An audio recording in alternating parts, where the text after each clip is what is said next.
Hey everybody, it's Mike with No More Excuses, and thank you for joining this technological catastrophe we've had tonight. I apologize for the delay. Something at Facebook is not going correctly. We've done these 100 times, no issues, and even my camera is not focusing correctly. My good old Sony high dollar 6600 is messed up. After this is done, I'm going to go body slam it on the concrete, so I apologize for all the issues. We have a great interview for you. This is going to be a good one. This is a great friend of No More Excuses and a wonderful, wife to a man who was recently selected for the Neuralink implant, which would have made him, and you'll hear why I say that, but here in a minute, but would have made him one of 3 people in the world, one of the first 3 people in the world to receive that. And as we discuss, I think he was probably chosen by Elon. He certainly had to be run through Elon, I would think, which is pretty impressive. If we could imagine if we could have got Elon Musk involved in ALS, oh my gosh. But anyway, the fact of the matter is that Sharon Bradley is a real advocate. She was with us in 2019 when we went to protest the ALS Association and the FDA. And speak with the FDA in very clear terms. She's a very educated woman. She's a principal of a school, and her husband received the regulatory T-cell procedure. Back then it was called TREGS from Dr. Appel in 2000, and you're going to hear her say 2016 and 17, I believe, and stopped progressing. He stopped dying during the trial, and we'll show you the data, and you get to hear Dr. Appel himself. So let's get into it without any more delay. And I apologize again for my stupid camera and the delay we had tonight. However, I think in the end, it'll be worth the wait because what Sharon's got to say is pretty sweet. So thanks for watching, and here we go. Sharon Bradley, welcome back. Thank you for joining us. It is so great to see you. How are you doing? Hi, Mike. So good to see you again. I know last time we spoke, I had just had COVID, and we talked a little bit with my raspy breath, and it's so good to be here and be back with you talking about ALS and all the things that are up and coming and giving hope to people. So I'm happy to be here. Good to see you, friend. Oh my gosh, I know. As we were just while we were working out, or I was trying to, it's not your fault, it's totally my fault, working on these technical details. We were just chatting about the old times and about, for people that don't know, Sharon was one of the few that people that went with us all the way back in 2019 when we went to the FDA, right? And yes. held a, well, let's not call it a protest. This is going to be a positive conversation because Sharon is an overwhelmingly positive person, as those of you who know her. But I'll just, we have a couple of small videos and things, but just to briefly outline her past, Sharon's husband, Larry, was in the original phase 1, what they called at the time, Treg trial. Now it's called the regulatory T-cell therapy or COIA 302. I think it went from COIA 101 to COIA 302. Right. But he had a phenomenal result, and we're going to talk about that. Probably put my camera in the manual because I see it fluctuating there, but that's okay. So, Sharon, why don't you do you want to just start? Well, why don't you tell us a little bit about where Larry started with T-Regs, how he was diagnosed, how he got into the T-Reg procedure or the trial, and then tell us about the exciting news with Neuralink that he recently got. Absolutely, Mike. And so back in 2015, Larry was 47, and he kind of just came down and told me, hey, I've got a couple of twitches in my arms. Looked more like something like a pinched nerve, and it was just rapid. Many of you here who have experienced ALS probably understand exactly what that is, and that's the nerve dying, trying to connect. We didn't know. And as we went through to the doctors and things, it became apparent that one of the few things that we could ascertain was there weren't too many things it could be. When you begin twitching like that, there's just not a lot that it can be.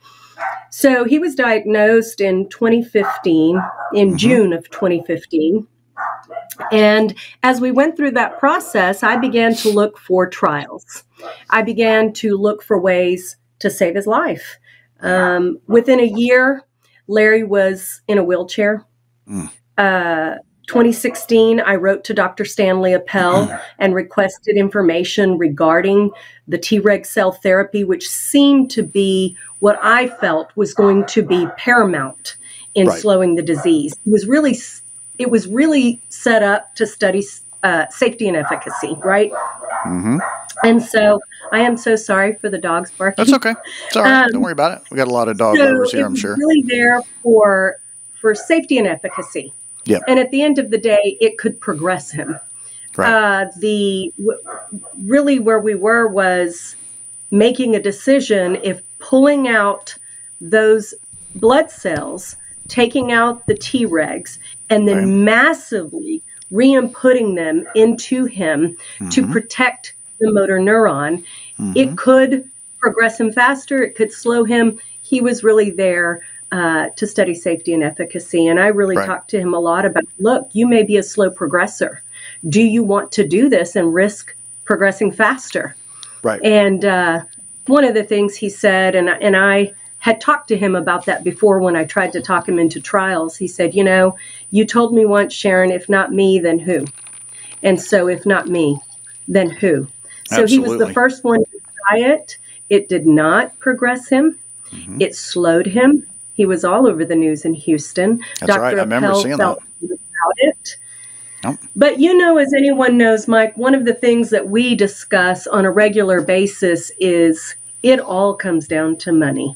It comes down to finances, and something that slowed my husband stabilized him. I think you have the video. Do you have the video, Mike? I do. You want me to play that now? Yeah, you see Dr. Appel really talking about how it slowed it. I love this video. Here we go. Let's roll it. This is the first time we've seen any indication where we give something and rather than slowing progression, we stop progression. And that's very, very exciting. So how about that, right? So notice the wording there, huh? Yeah. Stopped it. And what you were seeing there was Larry's. So they did an L-SPARS scale where they're checking for that muscle durability, reflexes, everything they can, and he stabilized. He was not progressing. And the difficult things, as you know, Mike, with a trial, is that fortunately he qualified to do the second part and stabilized again. But it is a trial. And at that time, Matt Bellina had not done the right to try. Yeah, let's mention the time frame on this. When was the time frame? So we should talk about that because I don't think we have. So we're talking about 2016, 2017, and Larry stabilized. You know, he was given 3 to 5 years to live, and he lived 8.5 years. But again, those trials are imperative to the ALS community. Absolutely. And they are what moves everything forward. And it allowed Larry to stay where he was for 2 full years. We got more life. He lived more life. And he continued on that path. And as we moved through, and I will tell you that I talked to him about Neuralink. I was concerned about an implant, but I knew it was going to give him conversational speed. And Larry was so good technically. Oh, he was. I knew it was going to give ability. Yeah. He was still trading stock with eye gaze. I remember. Yes, he was. No, the last year that's awesome. A little difficult, but he was still extremely engaged the first 7 years. And I think what I would tell you is, had he gotten this implant, he would have been just, my goodness, phenomenally technologically. But November, we filled out a massive amount of paperwork. And any of you that want to go on to Elon Musk's Neuralink, that is something you can look at. The first person, I think, was picked and received the implant right around just January. recently. Larry. Yeah, my husband passed January 30th, and he was able to see that person had gotten it. And that's what really stinks, right? I mean, he gets picked, and you know, I've said this. This is just my opinion. I don't know this, but you know, Elon Musk had to have been involved in that decision, right? I absolutely believe that he looked at his stuff. And the first patient was, I think, a paraplegic, if I'm not completely sure. And I'm not sure about the second patient, but I do think that the way they were choosing, I received the call, today is Friday. I received the call Tuesday afternoon, late afternoon, and I asked, is this Elon Musk company? And he said yes, and we'd like Larry to be here in September. And of course, I had to break the news that Larry had passed. But it was no less me being proud of the man he was, and that it was his skills alone that qualified him for that. Once you get there, make no mistake, there's going to be testing and rudimentary things that you're going to have to show you can do in order to get that implant. But he was supposed to be there in September. And I'm just, I'm proud. I'm proud of him. That's I'm proud of everything he accomplished. His kids are proud of him. His friends are proud of him. And anybody who has questions on the TREGS, on Neuralink, in general, what that process looked like. I'd love for you to feel free to reach out in Messenger. One of the things I kind of wanted to get back to that Mike and I discussed was, obviously all of us know that Jean-Martin Charcot founded ALS in 1869 based on those symptoms, right? And Charcot has been called the father of neurology. He saw these symptoms 1869. National attention would not be brought to this. Yep. Felt them with his finger right on the spinal cord. Yes. That's how it was discovered. Yes. Sclerosis. And look, national attention wasn't brought until 1939 with Lou Gehrig, and look where we are in 2024, still fighting for those same basic access to things that possibly could slow the disease. That's right. And the FDA, as you and I both know, I think we're coming a long way. Today's message is a message of hope to get involved. And Mike, I know that a couple of things you wanted to talk about was our trip to FDA. Sure. If you do have that video, I think one of the things I'd like to tell to everyone out here is pre and post ALS in your life is completely different than when you're in the trenches. And I think you'll see a marked difference. I felt sick throughout the process. I was positive. Yeah. I certainly took care of my husband to the best of my ability and would have done. But know that there are people out there to reach out to. Please know that feeling like you just aren't sure you can keep doing it, you'll see a marked difference. It's been, 4 or 5 months since my husband passed. And I certainly feel like I've come back to life. There's no relief in his passing, but there certainly is that sleep that I know many of you caregivers out there aren't getting. I know so many of you who are working tirelessly, and just know that we're there, and that we are here as a resource. Please feel free to reach out. So, Mike, if you want to roll that tape of I absolutely would love to. And then I want to actually, you know what I want to do? I want to roll the tape first of us, what we say at the FDA. It's not long, of course, not long at all. And then I'd like to play the video one more time of Larry with Dr. Appel, and I want to make one comment on that data that he shows. But yeah, here's us sitting in front of the FDA. All of this is now concluded and comes down to one thing, that since ALS today is the problem that it is, considering that what we know now, that we believe as a group in June of 2019, amyotrophic lateral sclerosis could be a treatable chronic disease for the first time in history if we decide it should be. We basically looked him in the eye and said, listen, there are therapies that have worked, and that's why I want to go briefly back, and we're not going to talk much about Neuron today and other therapies, but the bottom line is that we always bring the receipts for what we say, and there are other cases. For example, I've got some video of a wonderful lady who stands up and talks about how another therapy that we hadn't really even mentioned much. This was 2014. I'll play that one in a minute, but listen to Larry's video again one more time. I'd like everybody to see this, and I'm going to pause it on the key part. Here we go. Let's try this. This is the first time we've seen any indication where we give something and rather than slowing progression, we stop progression. And that's very, very exciting. Okay, so briefly, this data right here, okay, this is his ALS FRSR score. So at 46, he is where he ran in at, or began run in at, right? And so 44, he got his first dose. And notice how quickly, as Dr. Appel says, he balances the healthy versus the sick Tregs. It's not about just pumping the body full of fresh quality Tregs. You have to balance the good versus the sick ones.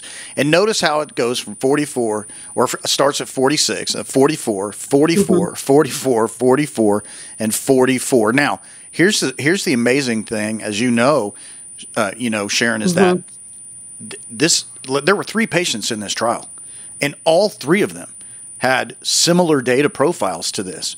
And that's why Dr. Appel has said in other videos, flat out.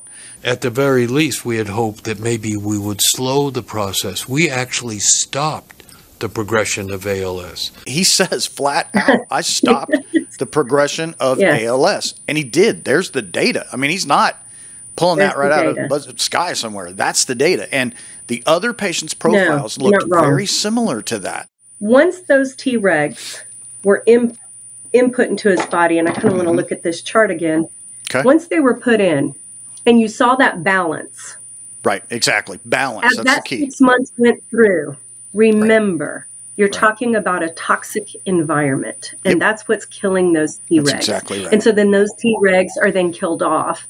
And it's, like you said, finding that balance, finding that ability to keep the motor neurons safe. So those Tregs protect the motor neuron from dying. And it just staved off the disease from Larry losing more muscle, more abilities. And as all of us know, the progression is ultimately fatal.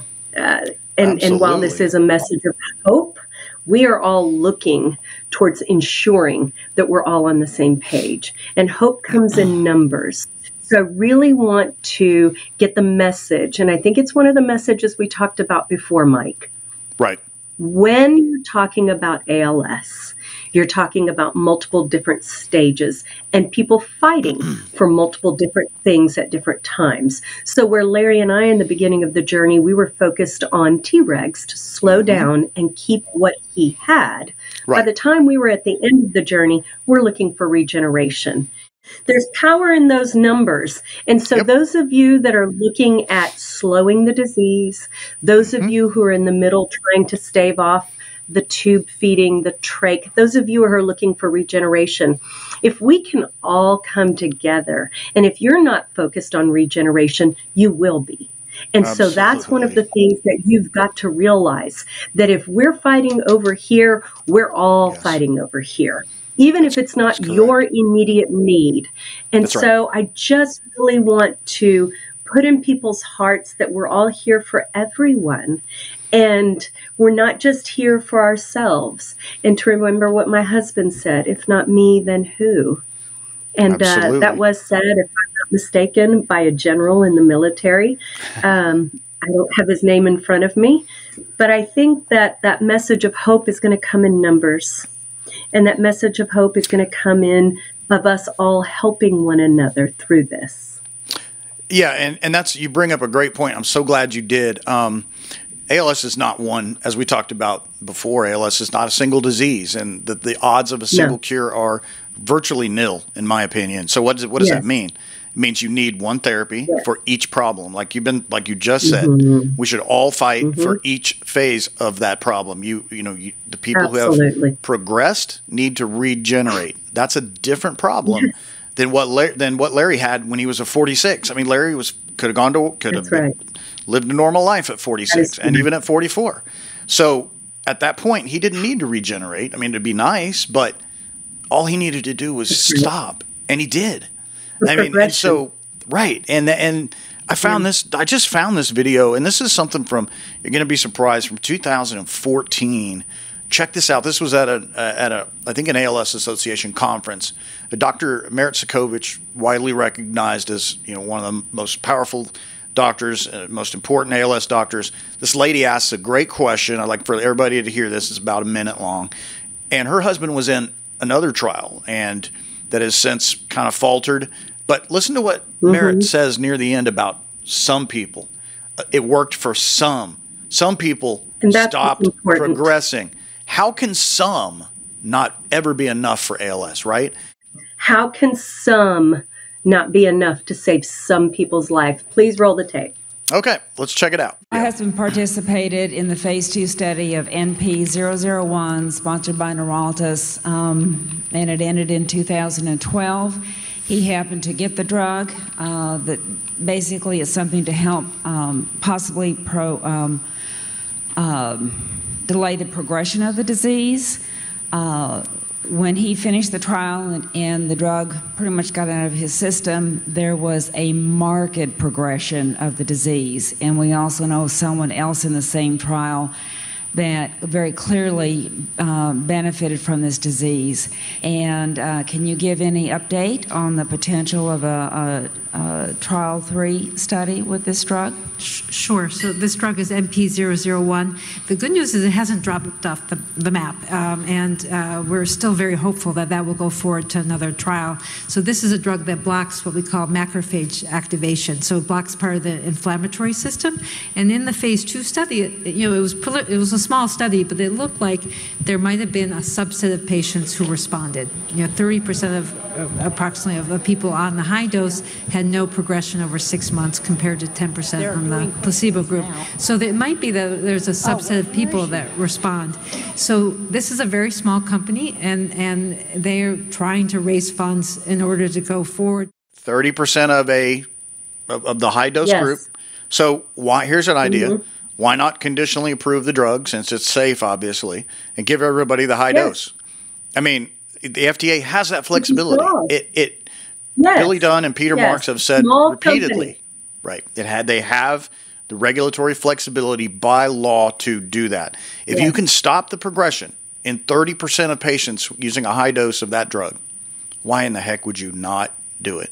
I mean, do you have any comments on that? It seems pretty straightforward. No. It's unconscionable. And it comes down to those two words, small company. Comes down to finances, always. Agreed. In the pharmaceutical industry, what we're talking about is, can we make enough money? Is there enough of the population? And when you're talking about 30% of a subset that's already small, then we're not talking about enough dollars and cents to make anybody think that it's unconscionable. Totally and that's agree. The sad part. And I want to keep it positive here because, again, when we're talking about ALS, if at any one time, what is it, 15,000 any one time? 30,000, 30,000, mostly sporadic, by an overwhelming majority, about 6%, and as people are passing, right? As people are passing, that number wanes, then we're trying to train and teach new people. And in all reality, the caretakers and the people who've lived through this are the ones that keep that ball rolling. And why I continue to speak out and accept podcasts and try to basically ensure that people don't give up. And caretakers, I'm really speaking out to you to keep the message alive and to keep things going. ALS, my people out there, I would tell you, don't give up hope. There is something that I kept telling Larry. There are things around the corner that are coming.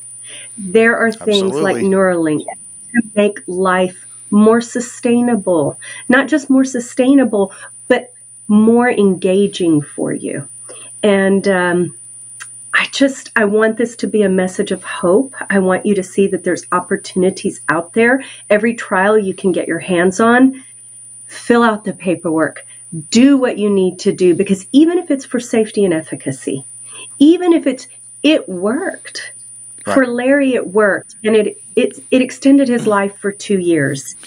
It's okay to dissent because I guarantee you nobody would ever dare call the people from ACT UP who forced HIVs, to move forward, got AZT approved. Not a great drug, by the way, but they got it done, and that opened the floodgates, and they had a very powerful movement, as you all know. And now that drug is, that disease, HIV, is almost completely treatable. It can become undetectable. There have been, I think, 2 cases where it's been cured, I think, and they say one of those cases came from a new stem cell therapy. I saw that in an article somewhere. Absolutely. I'll give you another example. Look at this little picture. I mean, this is just one more example. Dr. Tony Windebank ran a separate trial using mesenchymal stem cells at Mayo. Now, Mayo's not exactly it's no slouch. And what does he say here? It was clear that about 30% of ALS patients in the trial, quote, stabilized. I mean, I just want people to know that when we make statements like ALS could be treatable, and not by 2030, by the way, like by now, had the money been funneled, you heard Merritt say there that it's all about money. And while your husband was in that trial, I mean, there was $90 million sitting in a bank account. And now I want to add to what happened in phase 2. Phase 2, or at least the expanded access portion of phase 2 of COYO 101. For TREGS? Yep. Supposed to have 12 people in it. There was only enough money to do 8. Now, the people involved in that trial, I've spoken to some of them directly, and they said that funding was a problem. There was one issue, one serious issue that halted the trial briefly, but it was fine. They got over it. But the results are simple, and this is quoted. 6 out of those 8 patients halted or stabilized or stopped progressing during treatment. The other 2 did not fare nearly as well. And so I am blown away at the fact that there are therapies right now that could be being put into bodies. And if Larry could have gotten continued dose of and all really what they did is they went from a bi-monthly dose or a monthly dosing in phase 1 to a weekly dosing, I think. Is that right? I mean, they increased the frequency.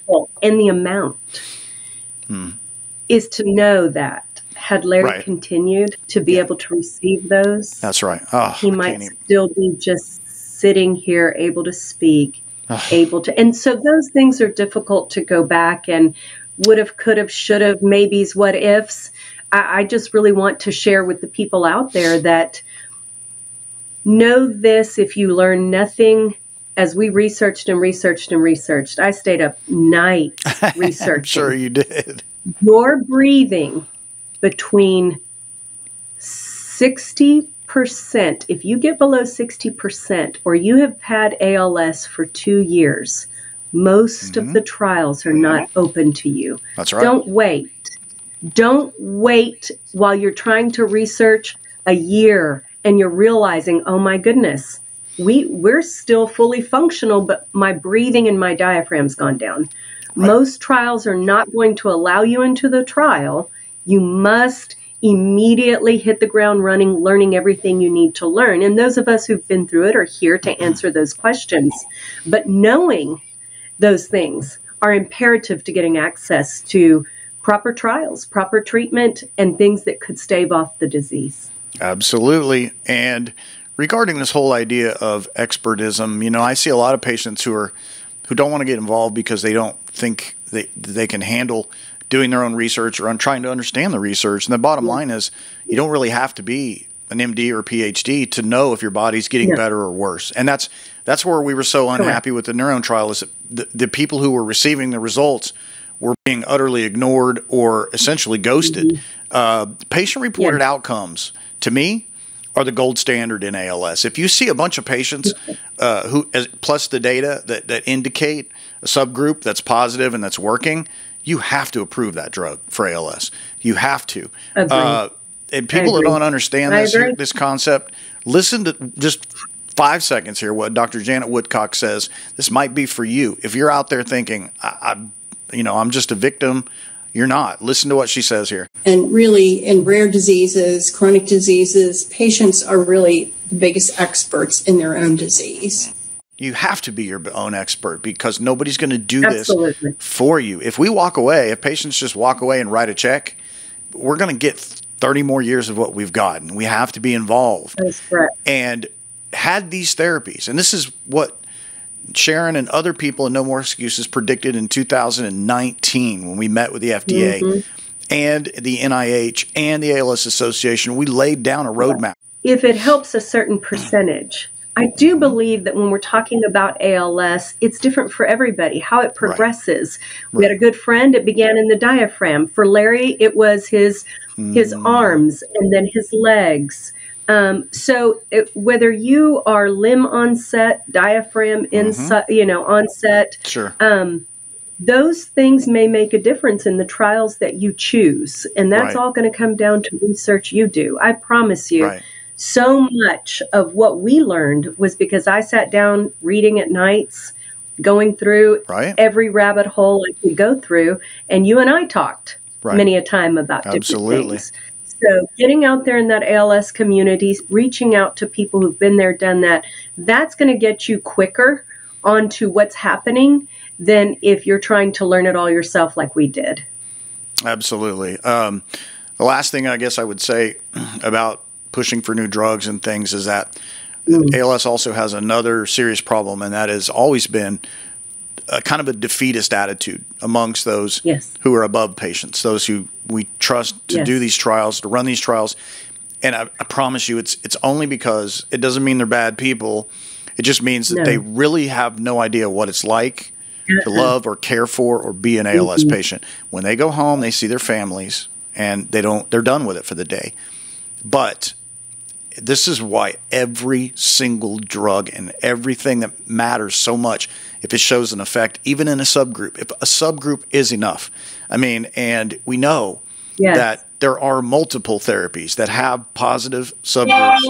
And like you said before, if TREGS, like Dr. Appel says, shuts down the inflammatory response in the body, turns, he actually used the analogy of a house or a forest fire.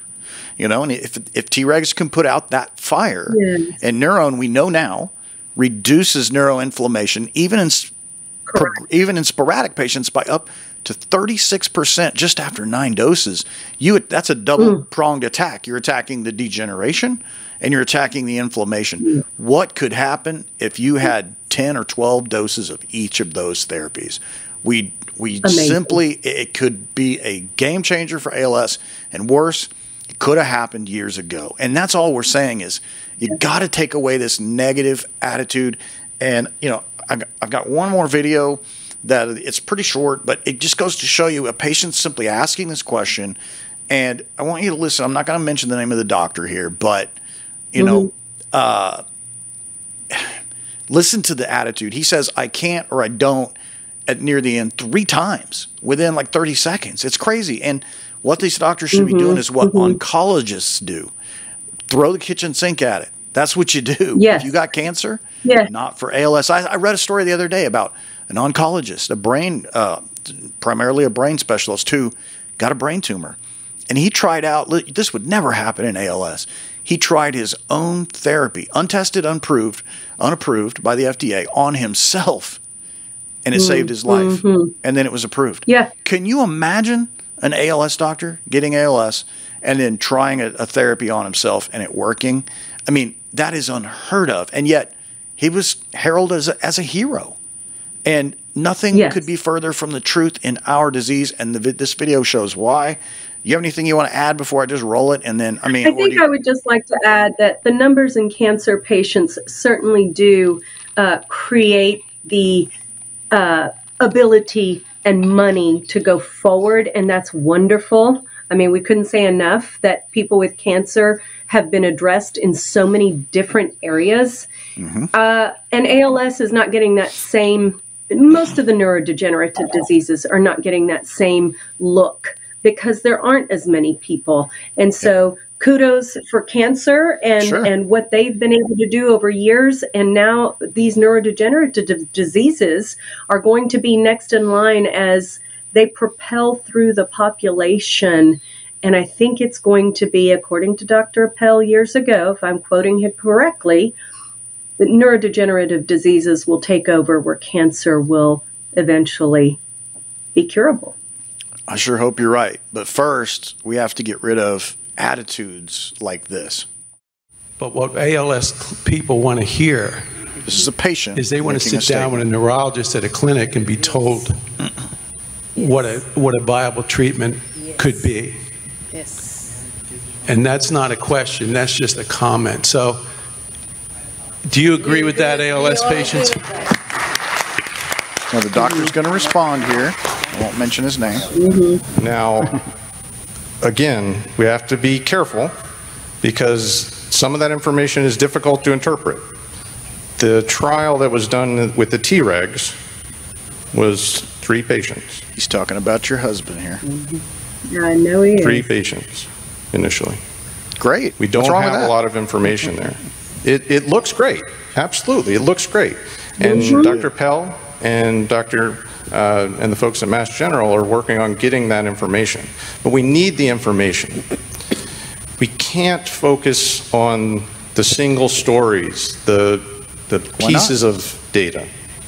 We want to move forward as quickly as possible, but we still have to get the information correct.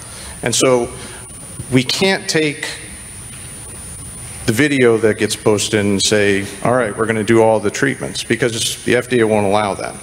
We've got to move forward. We've got to talk with the FDA. We've got to talk with Trump and the administration about getting these things facilitated through. And even as we're working on getting the trials and the real data to say, who are the people that get the 70% benefit? Because those are the people that we need to be getting this treatment to right away.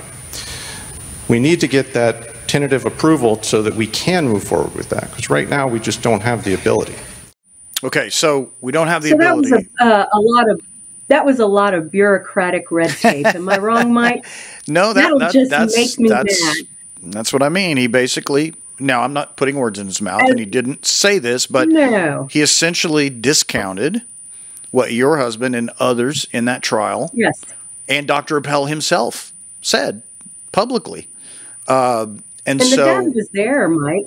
It was there. The data was there. We just and all looked he's at it. talking about is, well, we have to go through the FDA and Trump and this and that. Yep. And at the end of the day, the FDA did not have, and again, I want to keep it positive, they didn't have a fire lit under him, just as this doctor said at first. We can't focus on the individual stories. Well, maybe you should. Maybe you need to go to someone's house who's just been given. I sat right with my husband as he was told, get your affairs in order. There was nothing. And I asked over and over as my husband sat there in shock, what are you saying to me? There is absolutely nothing. And I wasn't going to have that. I was going to go and research it. But Dr. Appel looked at me and he said, go live life. Go enjoy what time you have. And Larry, you need to get your affairs in order. And if you're not sitting there and that's not your loved one, I think maybe as a doctor of someone who's looking at those tests and data, there would be a fire lit under people a lot quicker if it was their loved one, somebody that they couldn't even consider losing. And I promise you, that's where I was at. And again, back to hope. There is hope after, there is hope during, and there is hope as you've just been diagnosed. And we're all here. So I say to the ALS people out there, don't give up. I say to the caretakers, keep going, keep researching on behalf of your loved one. Reach out to us if you need that help. And know that we have been there, done that, and we have survived. And I say we, because it is a joint walk. You are walking hand in hand with your loved one, whether it's your spouse, your parent, your child. And so I knew it was a one-way ticket. If you saw me at the FDA, I was about as sick as I could have been, and just had decided I was going to eat every cupcake in the world to research at night. And then I hope y'all know that we are a community of helpers, and this is a community that wants to help. And so again, I'm on Facebook. You feel free to reach out with any questions. I'm happy to help, and I'm happy to guide you in your search for your next phase of ALS. Absolutely. And the only thing I could add to that beautiful ending is that, you don't have to, disagreeing with the status quo is not a sin. It's not, it's not in any way negative or divisive. No.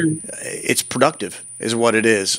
Things don't get fixed unless there are opposing opinions, unless the people you serve are being listened to. And right now, ALS has a problem. It's becoming a little more elitist, a little more academic, and less patient-centric. And that's where it's going off the rails right now, as we have these new alliances forming, and we're relying less on patients to tell us what's going on and more on data. Look, we just had the largest type 1 error failure of a drug ever, potentially. With I'm not going to mention the name of the drug. We all know what it is. No. Yes, we do. It made billions of dollars in its brief lifespan, or made the company worth billions of dollars. And we saw that one coming. And you know what? I fully admit, No More Excuses offered its support for that approval, and it's because it was the right thing to do as a team. Now, the FDA offered its approval because it was the right thing to do, because the company said, look, if it doesn't work, we'll pull it. What is wrong with that? It was the right decision. And yet other therapies are not being offered that option. Why? It all comes down to politics and money, doesn't it? But it also comes down to, let me tell you, it also comes down to how many people you have on your side. Right. Please know, absolutely. The more we have, the bigger group we have, the bigger community we all have on the same page. That's going to make a difference. Power in numbers is not just a saying. That's correct.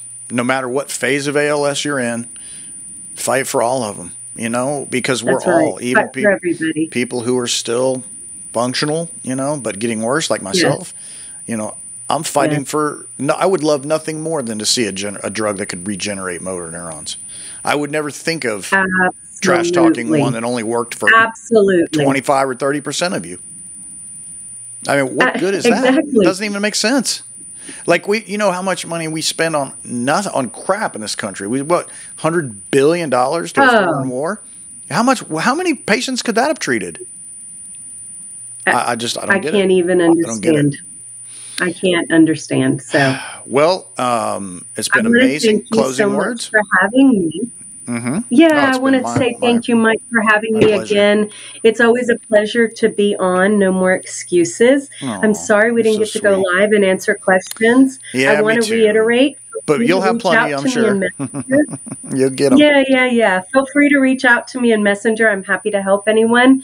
And again, go forward in the fight. Have hope. Don't give up hope. Know that there are things coming, and you need to be your best advocate. Be your best advocate.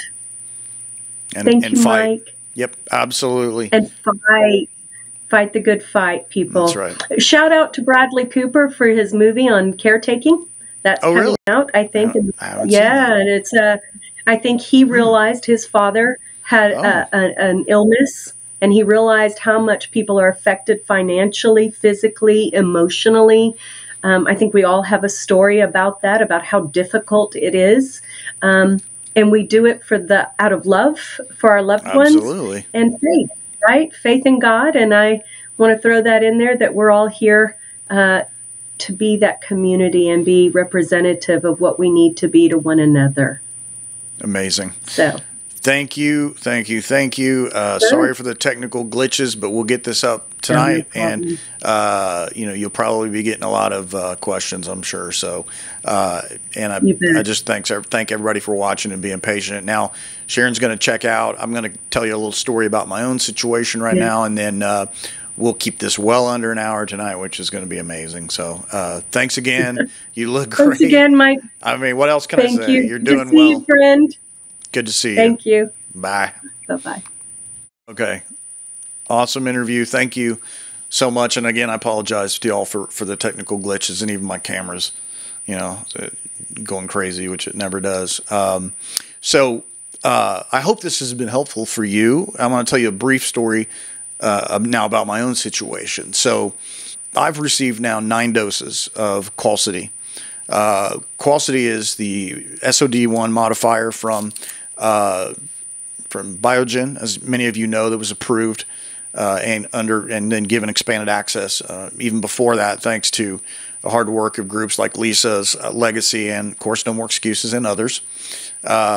And I was kind of unsure of it. I wanted to wait to see if it got FDA approved.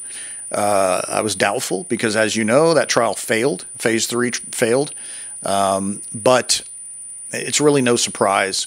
ALS trials are almost impossible to show especially for complex cellular therapies that have a small sample size. Although, at 200, there have been many smaller sample sizes than neurons. But my point is that Qalsody failed to show a significant effect on disease progression in phase 3. However, subsequently, it managed to show a significant reduction in neurofilament, which is neurodegeneration. I think it was somewhere in the 70s, which is pretty substantial. And I'm not sure how many doses it took it probably varies in each person. But I've seen some good results from Qalsody, and obviously some people taking it have now had as many as 50 doses. And I've seen people like myself with 9. I am not prepared to say at this point that I believe it's really helping me, but I hope that I've committed to do 20, and I'll see what happens there. However, I've also seen people, of course, continue to decline and eventually pass away while on Qalsody. So the real question is, how much effect is there? That I can't answer. But extreme regulatory flexibility was used to approve this drug, just as it was for Relyvrio. And unfortunately, Qalsody only applies to roughly 350 people with ALS in this country, one of whom I happen to be. Now, that's why we've been fighting so hard for other therapies like Neurone, is because the impact would be massive. As Sharon and I said, we will never know what could be today if you could be able to walk in and receive both Neurone and the Reg T 302 procedure now, which is being worked on, or even the 101 procedure that had 8 people in the trial, that was highly successful. It makes me almost physically sick because of the advocacy work we've done and how many people we've met and lost to wonder what could be for you or your loved one right now. And some people call that a negative view, but I don't. Every life matters, and everybody alive today matters. You can fight for yourself, and you can fight for others, and that's what ALS failed to do. It's what we're failing to do right now. And so if you or your loved one has ALS, I strongly urge you to consider fighting for Neurone. Neurone is a very complex cellular technology. It is extremely well thought out. It's been around for a long time, just as Qalsody was complexly engineered, and of course, Dr. Appel's TREG procedure has been in the works for a decade or more. Here's what I'm getting at: is that ALS we could be so much further along right now, and it's been because of poor decisions, poor choices, and patients tried years ago to affect that decision-making process, and the answer was no. So that's why groups like No More Excuses have to exist. That's why you as a patient or loved one of a patient should be involved in this. Choose wisely, my friends. Choose wisely. We are essentially right back to where we were in 2019 with the number of FDA-approved therapies, except for sporadic. Now, yes, SOD1 drug was approved. That's great. That's 350 people. That's not good enough. Okay, it's not good enough. So I don't really count that because so few people have that. It is positive, but it's not enough. So for sporadic ALS patients, we're right back in the same boat, and I do not count an oral version of the same drug as a new drug. So anyway, that's enough of my soapbox. I appreciate you guys. Come join us at ALS News Now on YouTube. You can join our Facebook page. It'd be great. No More Excuses, ALS Watchdogs. And then our official Twitter feed is at ALS_now. So I hope to see you all soon, and we will keep you updated on the progress. And sorry about the glitches, and I'm going to go throw this camera down on the ground now because it's really annoying me. I appreciate it. Thank you all.